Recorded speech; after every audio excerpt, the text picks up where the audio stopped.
Morning, colleagues. Welcome back to Friday 5 in 5. I've got my golf shirt on today. I'm pointing in the wrong place. Hopefully, I can get out and have a game today.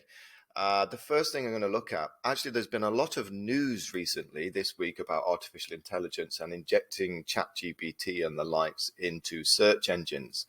Microsoft announced this week, I think it was on Tuesday, that they're using ChatGPT in Bing, their search engine that's built into the Edge browser.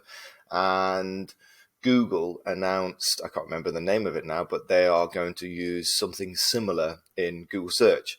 But what's interesting is look at how the stock markets reacted to those announcements. The blue line is the Microsoft share price, and the red line is the Google share price. I wonder what's going to happen in this fascinating period in the evolution of not shares, I was going to talk about shares, the evolution of search in the major platforms. Anyway, let's go on to another graph. I just wanted to say thank you to colleagues that let me go to view detailed reports, that went into their Google Drive in response to my request and remove quite a lot of content that we don't necessarily need. Here is the hockey stick curve downwards as a consequence of my request, and we're now in a healthier place in terms of Google Drive.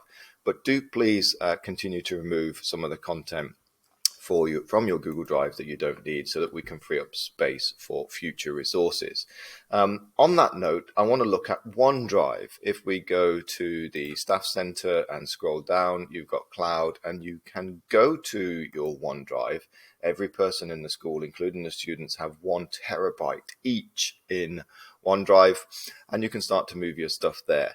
But you may be thinking, right, can I actually install OneDrive on my laptop? And the answer is yes.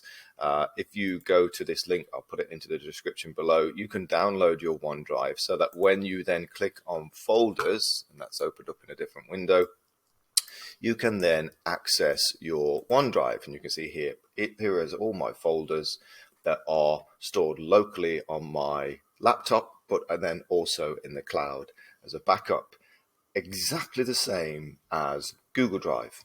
And that's how you can then just drag content in and out of OneDrive. You can drag it from Google Drive directly into OneDrive and then remove it from Google Drive. And the link to that, or the link to the OneDrive, is on our homepage under Cloud. Here you can see you've got Google Drive and OneDrive. Okay, I want to talk a little bit about email, in particular about the carbon dioxide that is pumped out into the atmosphere whenever we use email. The more we can reduce email, the better it is for our colleagues in terms of freeing up time to be able to do things. But also as well, it's just better for the planet. So one of the things that somebody suggested to me the other day, and I thought, well, this is a great idea, I've never actually done that before, is actually to search for, in your emails, the words unsubscribe.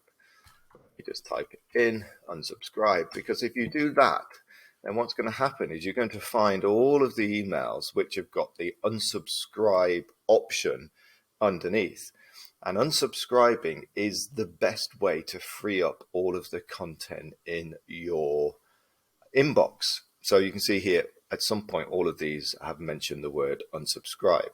Now, what's interesting is that sometimes they're very sneaky and they don't actually use the word unsubscribe. And I remember down here in one of my emails, there was something called Alps. Let me just have a look. I think it was a couple of weeks ago, and I kept it actually because this one is very sneaky. Under this one, I don't even know who these guys are. They've just got my email address from something that I've probably signed up to, and I want to be able to remove it.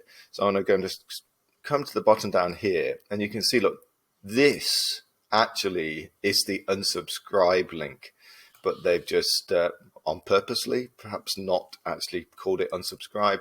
So I found it anyway, and I'm going to click on it and open up in my browser. Let me just click on here, and you can see I've got my unsubscribe.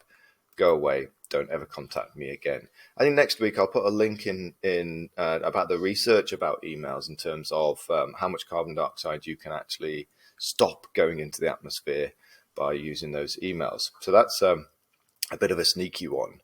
So this week and next week, or forever in the future, unsubscribe to those emails that you don't use on a regular basis. Okay, have a safe weekend, everybody.